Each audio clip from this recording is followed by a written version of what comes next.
Nigeria's coastal zone is being challenged and threatened by a lot of environmental problems. With this year's rainfall predictions, attention is now focused on the coastal areas of the country.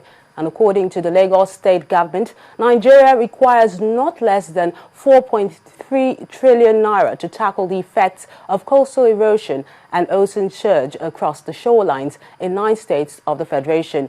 Our correspondent Ayola Kazim reports.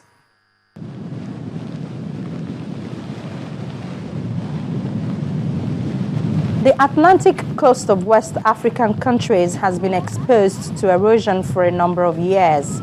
Lagos, the biggest city along the coast, experiences regular flooding in areas lying below sea level, while the coastline gradually loses land to the sea.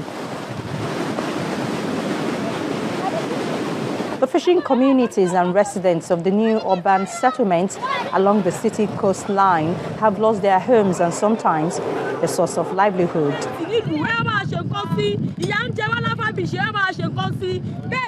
On its part, the Lagos state government says it has so far spent 39 billion naira in various intervention works to protect the 7.5-kilometer coastline from Eko Atlantic City end to Alpha Beach, while 440 billion naira is required to save the coastline from Eko Atlantic City to coastline boundary in the state.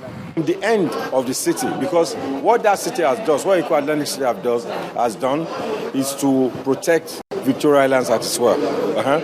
Beyond Victoria Island, you have Elegushi Beach, you have Maegun Beach, you have Alpha Beach. Beyond Eko Atlantic is where we're putting this growing solution in place.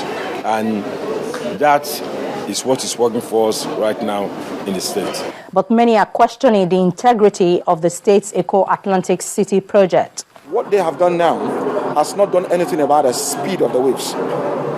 And until we are able to attenuate the speed of the waves that arrive at our shores, we have not gotten a permanent solution yet.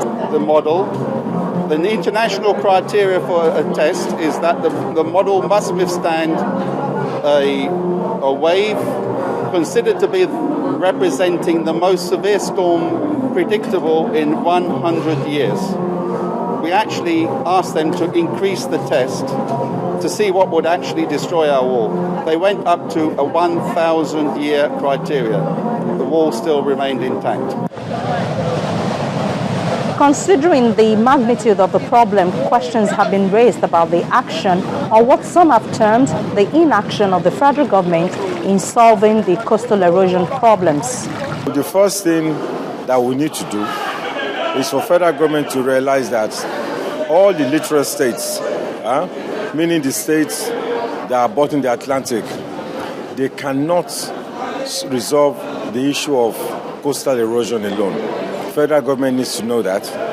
Also, there are legislations that I believe that should be put together, especially for vessels that anchors off our shore, that whenever there's a strong surge or there's a strong storm, that the anchor snapped and then they are then left at the mercy of the Atlantic, and wherever they end up, that's their home. It's not right, it's not proper. The federal government has a whole lot on its hands. Everywhere in the world, we have always looked to the private sector to resolve a lot of problems. When we talk about public-private partnership, it is in areas like this. But you see, the problem is somebody must provide the roadmap. We have not even sat down to look at the problems yet. We must look at the problems. We must provide solution. We must make them in such a way that they are bankable, and then we get banks to come and fund them. As of now, the state government says the federal government is yet to assist, despite the fact that the shoreline being ravaged by coastal erosion is the boundary of Nigeria. But while the debate about whether the Lagos state government's adopted approach is the right solution or not, one thing that is certain is that human lives are at risk here. And the earlier something is done, the better for everyone. Ayola Kazim reporting for Channel.